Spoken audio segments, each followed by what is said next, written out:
I'm going to do a quick analysis of a game of Polo with a Headless Goat, or this extract from it anyway. So here goes. I've split this into about 5 sections. The first one is preparation and anticipation. This is the section when they're waiting for this race to arrive, or they're trying to put themselves in a good position where they'll be able to see it. We drove off to find the best viewing spot, which turned out to be the crest of a hill, so we could see the approaching race. I asked the lads, which is a way of referring to, you might want to make a note of that, referring to their helpers. He keeps using that phrase. Sorry, it's Emma Levine, she keeps using that phrase.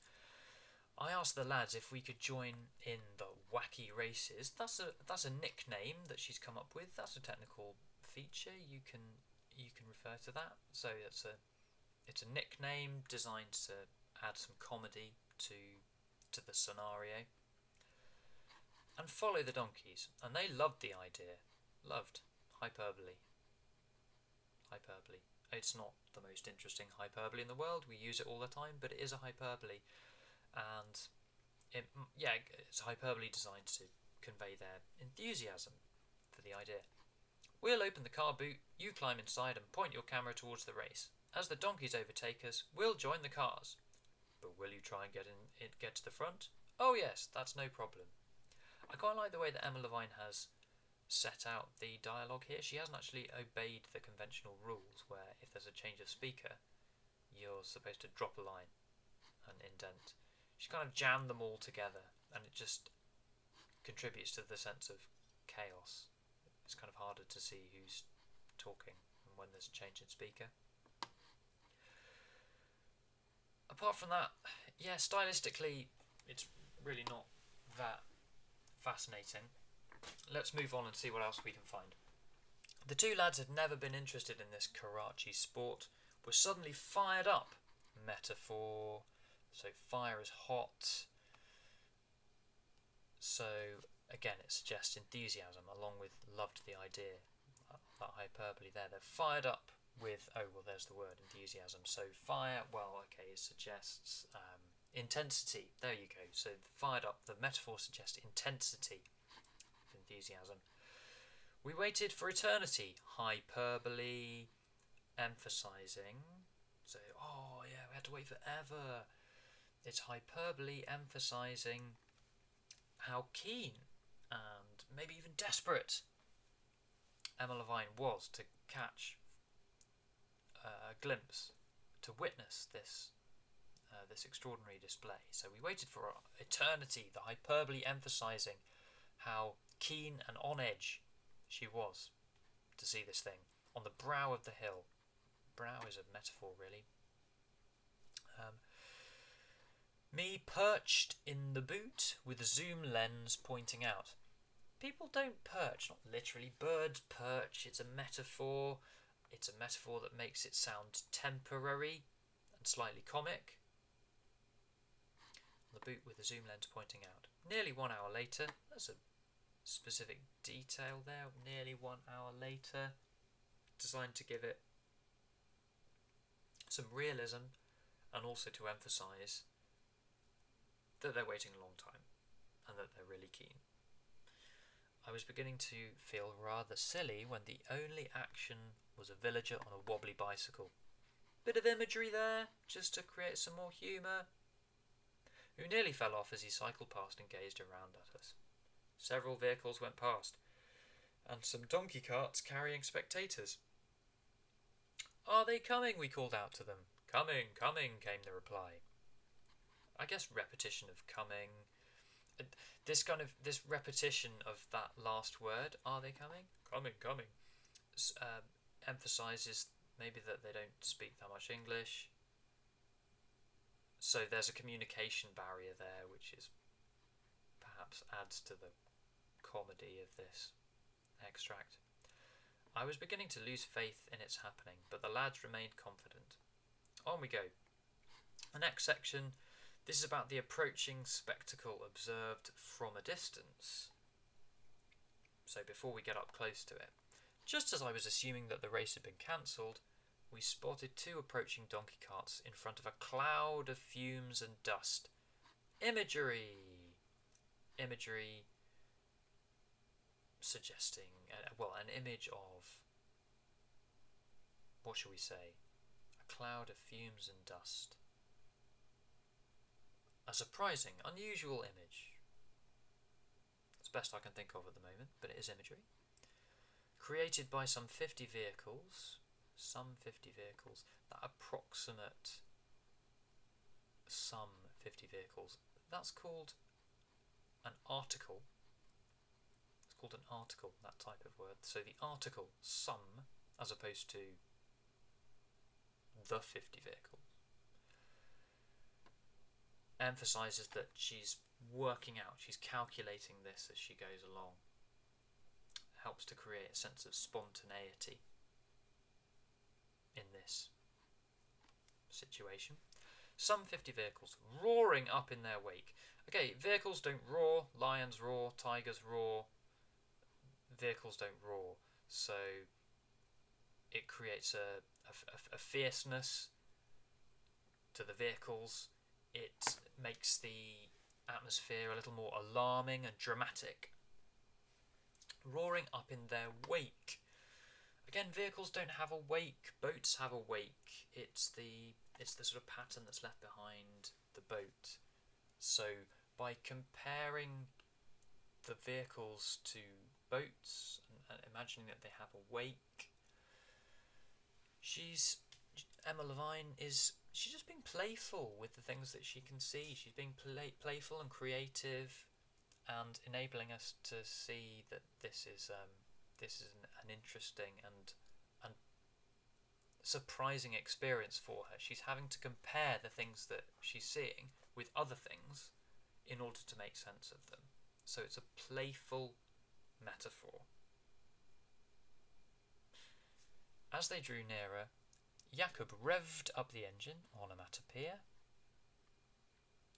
and began to inch the car out of the lay-by. The 2 donkeys almost dwarfed. That's a metaphor. Okay, the donkeys weren't literally turned into dwarves. Almost dwarfed. What does the metaphor do? How are we going to describe it? How are we going to explain it? Well, it emphasises how tiny they appeared, and that's comic. Let's just say that. That'll do for now.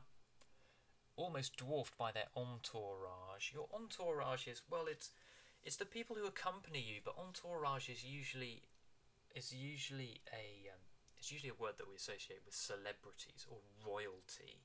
So there's something funny about the idea that these donkeys have become sort of celebrities or royalty. So entourage is a metaphor. It has associations of celebrity and royalty, and that's funny because we don't expect donkeys to be presented in that way normally. But there was no denying their speed. The Kibler donkey is said to achieve speeds of up to 40 kilometres per hour, and this looked close. There's a bit of technical expert detail there, which is aimed at making this piece not just entertaining, but also creditable. So we can see that this is a piece of real journalism. So it's informative as well as entertaining. The 2 were neck and neck. Their jockeys perched, there's that word again, suggesting temporariness, slightly awkward positioning. Perched, it's a metaphor, on top of the tiny cart. Tiny, hyperbole, absolutely tiny. It's hyperbole, again, so more imagery of extremity. Coming back, we waited for an eternity. They were tiny. They were dwarfed. There are lots of extremes helping to create, again, this comedy, using their whips energetically, although not cruelly. The noise of the approaching vehicles grew. Horns tooting. Oh, there's a list here. Right, so there's a list. Lists enable authors to pile up the details and create intensity, and in this case, to emphasise the chaos and the busyness of the scene. So, list, chaos, busyness, and it allows the author to pile up those details to achieve that effect. The vehicles grew. List, horns tooting, bells ringing, and the special rattles used just for this purpose, like maracas, a metal container filled with dried beans. Again, there's those brackets there being used to include extra detail, extra expert detail, a bit like this extra detail here about the Kibble donkey. So the brackets here and the dash here being used to insert extra detail to make this a credible, interesting, factual piece of writing, as well as something that's entertaining.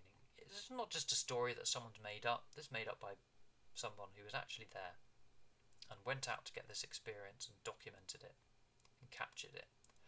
Men standing on top of their cars and vans, hanging out of taxis, and perched, there's that word again, she likes that word, on lorries.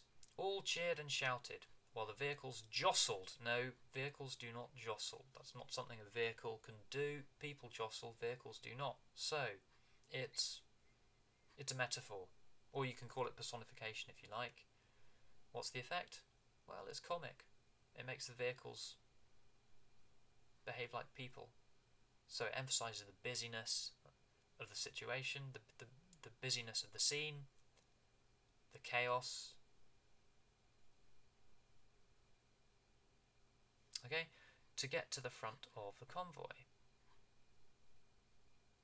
This is another list. Men standing on top of their cars and vans, hanging out of taxis, perched on lorries.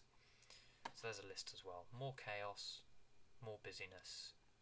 You can't really hang out of a taxi, I don't think. I mean, I know what it means. I mean, it means leaning out of the taxis. You can't really hang out of a taxi. So it's a metaphor, and it emphasises the extreme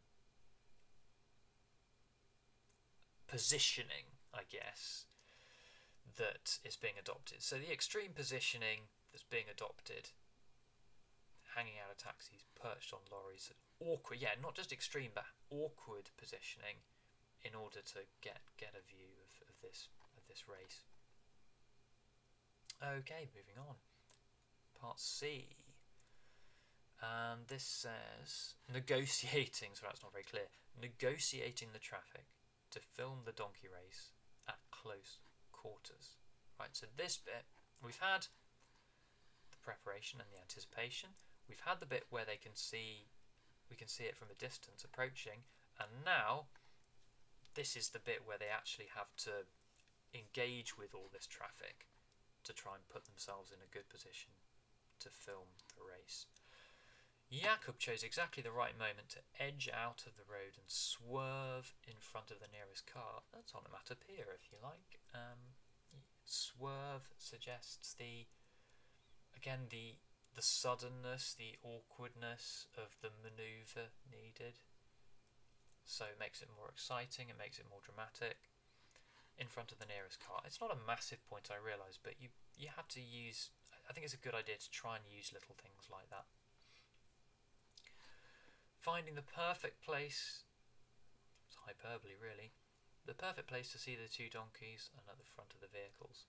This was Formula One without rules. Okay, that's a metaphor. It was Formula One without rules. To add drama,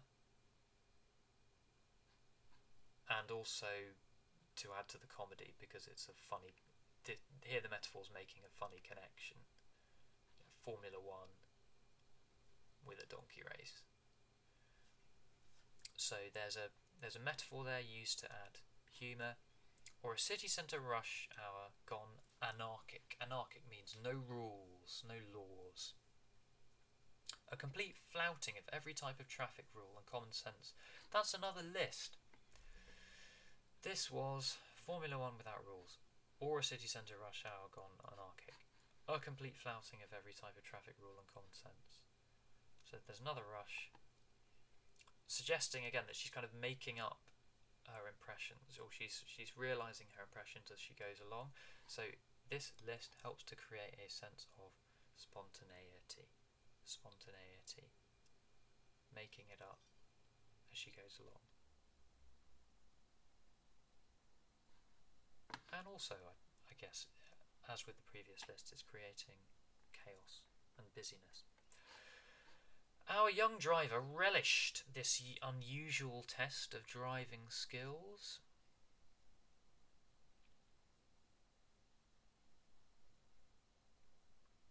Look at relished there. So it's sort of metaphor, really. To relish something, because it's really to do with your appetite, isn't it? It's to do with your appetite. Look it up, not sure. It was survival of the fittest. Okay, so that's another metaphor. This is like evolution, isn't it? So there's an evolutionary metaphor there, adding... Normally that would add real seriousness to a situation because it's scientific.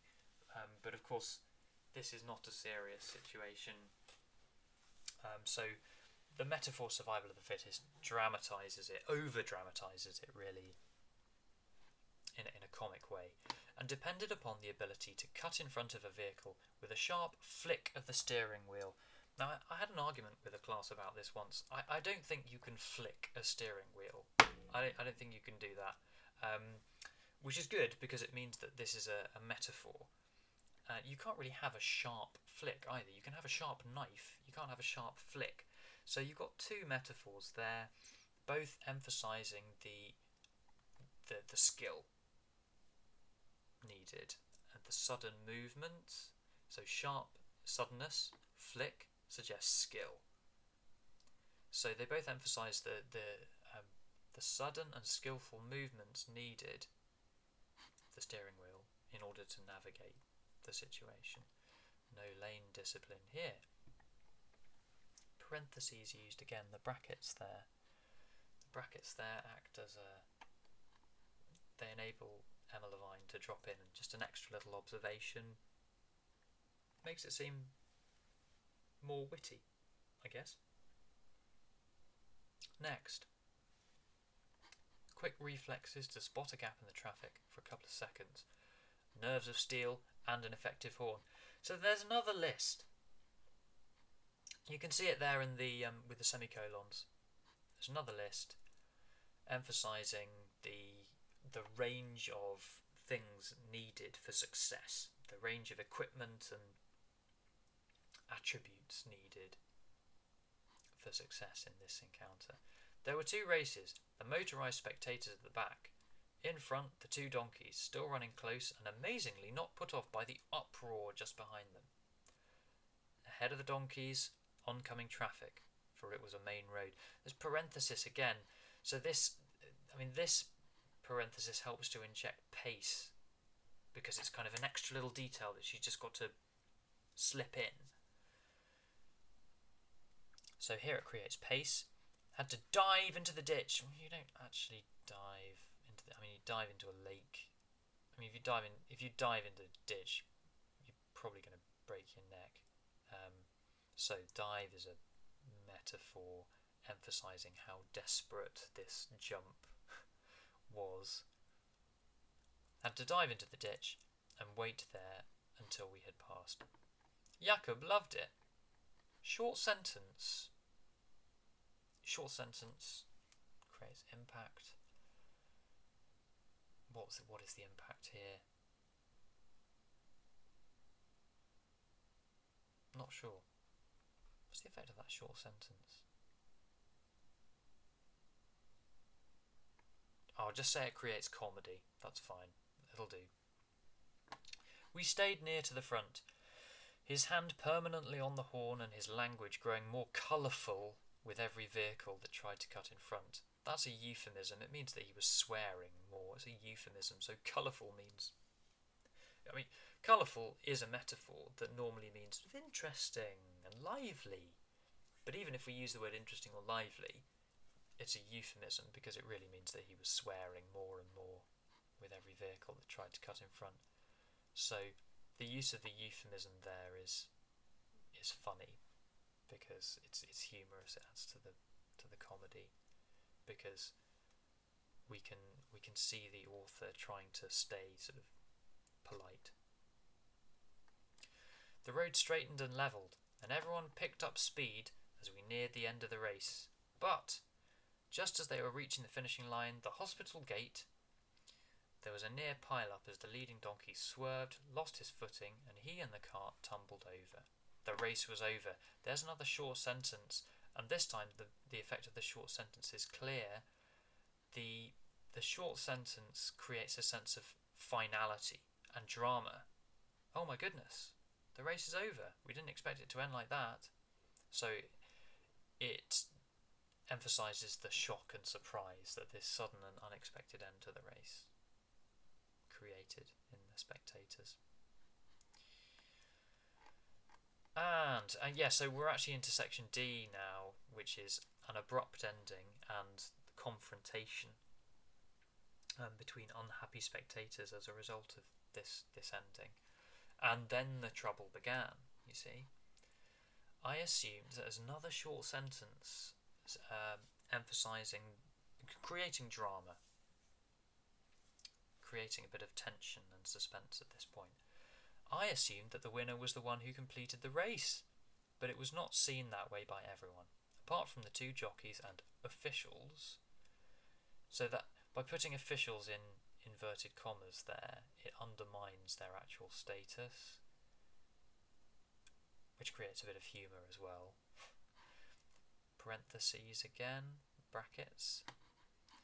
Who, it turned out, were actually monitoring the race. There were over 100. Again, that's just another little extra detail. It's there to add credibility, and it makes it sound a bit conversational as well.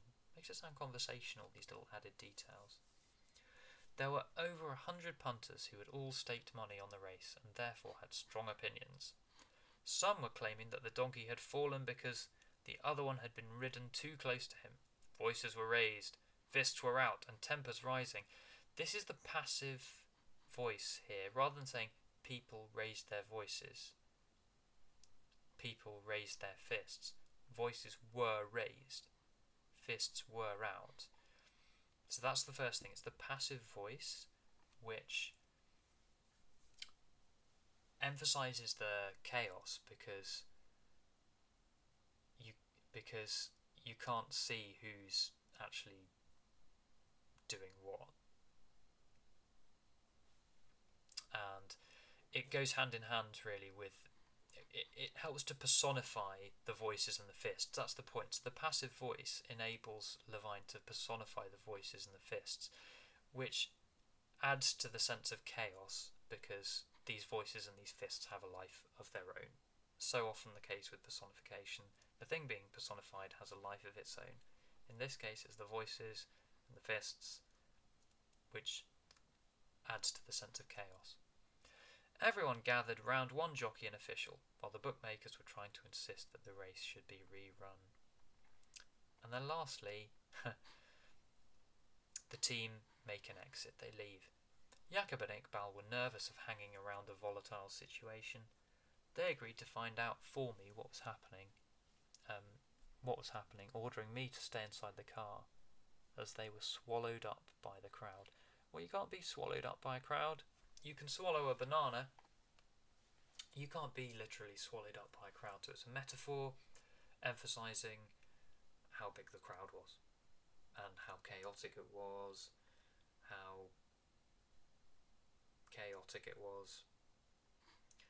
They emerged sometime later. Again, I'm not sure you can literally emerge from a crowd. I mean, it's the kind of metaphor we use so often that it feels literal to us. But it's a metaphor, really, and it emphasises the same thing. It was a huge crowd. It was an overwhelming crowd. It's still not resolved, said Iqbal, but it's starting to get nasty. I think we should leave. As we drove slowly away, Jakob reflected on his driving skills. I really enjoyed that, he said, as we drove off at a more sedate pace. So she brings the dialogue back here. which enables her to finish with an amusing anecdote. But I don't think I have my license yet because I'm underage. Oh my god.